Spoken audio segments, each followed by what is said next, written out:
안녕하십니까. 저는 새1의 기독교에 다니는 7학년 한빛반 성실한 임수연입니다. 여러분, 오늘은 제가 만든 이것을 가지고 한번 세계사를 간략하고 정확하게 알아보려고 해요. 그러면 중국의 이야기부터 시작하겠습니다. 첫 번째 이야기는 중국이에요. 중국의 이 당시 황제가 권룡제였어요. 권룡제는 서양의 근대 사상과 과학 기술을 절대로 받아들이지 않았어요. 그리고 광저우 항만을 열어서 그 광저우 항을 통해서 팔계조라는 법을 지켜야만 무역을 할 수 있다고 하였어요. 그래서 대영 제국의 조지 3세는 조지 맥카튼이라는 대사를 보내서 팔계조를 조금만 누구를 틀어줄 수 없나? 라고 부탁을 합니다. 하지만 이는 단칼에 거절이 되죠. 그런데 영국이 중국에게 이토록 팔고 싶어 했던 것이 무엇이었을까요? 그것은 바로 여기 보이는 아편입니다. 아편은 양귀비의 즙으로 만든 원래는 진통 효과를 주는 약인데요. 하지만 사람들은 이것이 아름다운 환상을 보게 해준다는 것으로 사람들이 많이 사게 됩니다. 그런데 이것은 치명적인 단점이 있었으니 바로 엄청 중독성이 강하고 생각과 감정들을 다 무디게 한다는 것입니다. 그래서 이것은 굉장히 위험한 것인데요. 그래서 권룡제는 이 아편을 법으로 금지합니다. 하지만 영국 상인들이 당연히 몰래 팔았겠죠. 그래서 많은 이익을 얻었습니다. 권룡제는 서양의 사상들은 모두 막았지만 서양의 아편은 막지 못했던 것입니다. 이제 두 번째 이야기인 나폴레옹으로 넘어가 봅시다. 나폴레옹 보나파르트는 내각이 선택한 장군입니다. 그래서 내각은 나폴레옹이 군사들을 이끌고 오스트리아로 가주길 바랬습니다. 그래서 나폴레옹은 오스트리아로 가서 그들을 해방시켜주겠다는 이유로 그곳을 정복했습니다. 또한 이탈리아로 가서도 똑같이 했습니다. 그리고 많은 귀중품들을 훔쳐갔습니다. 나폴레옹은 이렇게 승리를 하고 돌아오는데요. 이번에는 내각이 권력을 노리는 나폴레옹이 죽기를 바라여서 이번에는 영국 해군과 싸워달라고 합니다. 하지만 영국 해군은 세계 최강이죠. 그렇기 때문에 나폴레옹은 이것이 죽음의 지름길이라는 것을 모르지 않았어요. 그래서 나폴레옹은 난 대신 이집트 원정을 가겠다라고 했어요. 이집트는 굉장히 먼 거리에 있는 나라이기 때문에 내각은 그 사이에 확실히 자기들이 권력을 잡을 거라고 생각을 하고 나폴레옹의 청을 허락했어요. 나폴레옹은 이집트에서 다른 때와 똑같이 그들을 해방시켜주겠다는 이유로 정복하죠. 그런데 대영 제국이 바로 나폴레옹의 그 발자취를 따라잡게 됩니다. 나폴레옹은 영국 사람들과 함께 만나서 해전을 치르게 되는데요. 그것이 바로 아부키르 만해전입니다. 그래서 이 아부키르 만해전에서 나폴레옹은 크게 패하게 됩니다. 그런데 프랑스 사람들은 나폴레옹의 이집트 원정이 실패했다는 것을 몰랐거든요. 그래서 더욱 나폴레옹을 환영합니다. 나폴레옹은 여기 보이는 나폴레옹 법전이라는 것을 만들었는데요. 나폴레옹 법전은 세계 제3대 법전으로 인정받는 법전 중 하나입니다. 그리고 나폴레옹은 대관식을 하여서 스스로 왕관을 썼습니다. 나폴레옹이 드디어 황제가 된 것입니다. 나폴레옹은 교회의 지지와 충성을 받아내기 위해서 수많은 노력들을 하였습니다. 나폴레옹은 영국과 싸워야 한다는 것을 모르지 않았겠죠. 그래서 일단 돈을 벌기 위해서 루이지아나 구입이라는 아주 큰 사건을 벌이게 되는데요. 그것은 바로 엄청 큰 땅인 루이지애나를 헐값보다 더 싼 값에 미국에게 팔아넘긴 것입니다. 그래서 나폴레옹은 이렇게 돈을 모아서 배들을 만들었는데요. 여기 보이는 것처럼 이렇게 허름했다고 합니다. 그래서 영국 해군과 싸웠을 때 트라팔가르 해전이 열리게 되는데요. 그런데 이때 나폴레옹은 아주 크게 패하게 됩니다. 이제 세 번째 이야기인 생도밍그 섬에서 아이티로 변하게 된 이 신기한 이야기 한번 들어보시죠.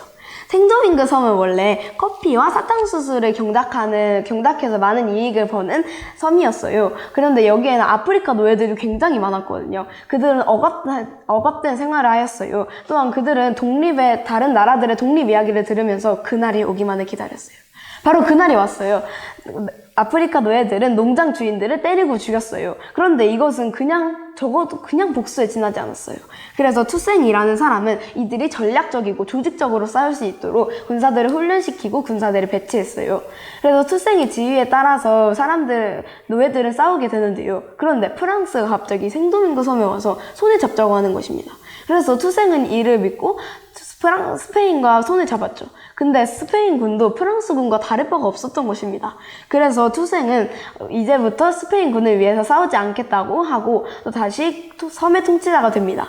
그런데 프랑스의 나폴레옹은 투생이 항복하기를 바랐어요. 그래서 레클레르는 레클레르는 투생에게 이제 항복을 해라 라고 요구를 하면서 여러 조건들을 답니다. 그런데 이 조건들이 지켜지지 않았습니다. 투생은 항복했지만 그때 바로 잡혔고 결국엔 감옥에서 옥사당하게 됩니다. 그렇게 투생이 죽었는데요. 그런데 이렇게 나쁜 일만 일어난 것은 아닙니다. 프랑스 군대에 말라리아, 즉 황색열병이라는 것이 퍼져서 프랑스 군대들이 아주 쪼그라들어가고 있었습니다. 그래서 투생의 장교들은 이 일을 기회로 삼고 영국의 도움을 받아 아이티는 드디어 독립을 하게 됩니다. 아주 신기한 역사이지요. 이제 다음엔 공장에 대해서 알아보겠습니다. 여러분, 여기를 한번 볼까요? 여기는 여자와 어린 아이들이 감시관의 감시를 받으면서 아주 힘든 노동에 시달리고 있습니다. 원래 영국은 가정에서 물건을 만들고 그리고 시장에 나가서 팔고 거기서 얻은 이윤으로 생계를 유지했습니다. 하지만 공장들이 속속들이 생겨났습니다.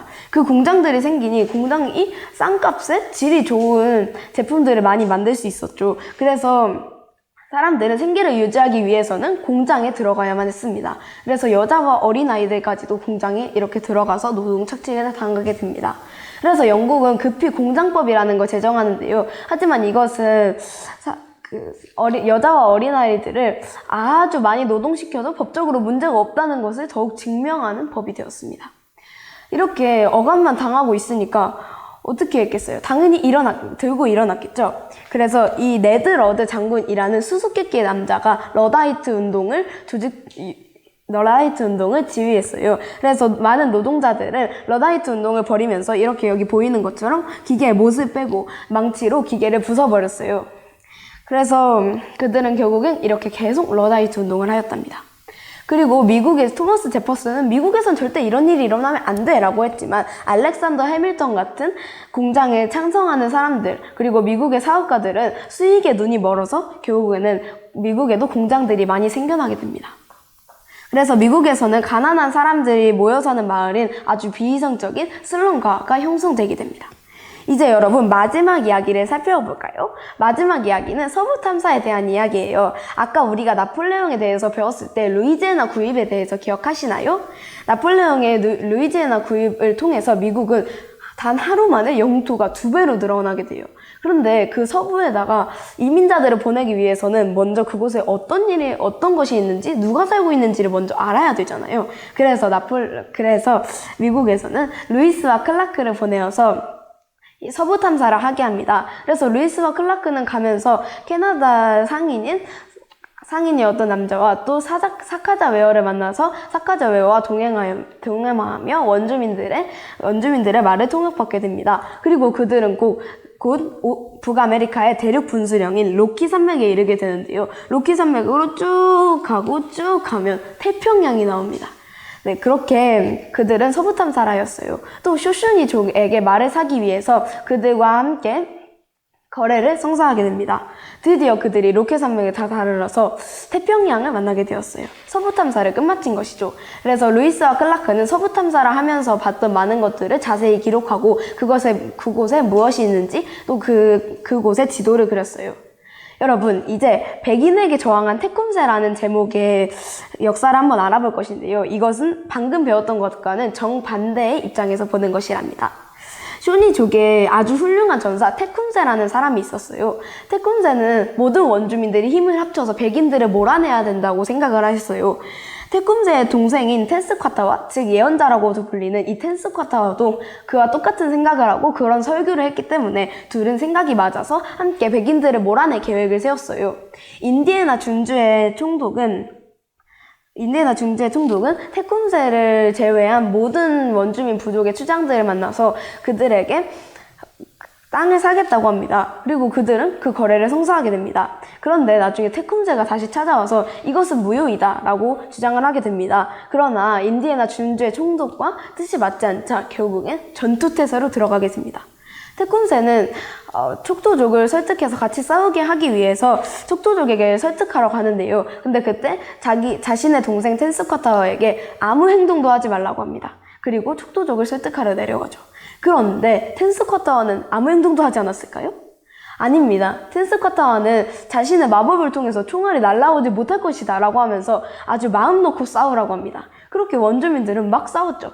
그런데 그 마술이 통할 리가 있습니까? 당연히 없죠. 통할 리가 없습니다. 그래서 결국에는 백인들의 공격에 많은 원주민 부족들이 희생당하게 됩니다. 그리고 테쿰세는 나중에 돌아와서 텐스카타와에게 아주 많이 화를 냈다고 합니다. 테쿰세의 노력은 결국엔 실패로 돌아가고 백인들을 몰아내지 못한 것이죠. 여러분, 이렇게 우리가 이것을 통해서 많은 역사들을 알아봤는데요. 이 역사를 잘 기억하면서 오늘날에 우리는 어떻게 살아야 할지를 한번 생각해보아요. 여러분, 재밌으셨나요? 이상으로 제 스피치를 마치겠습니다. 감사합니다.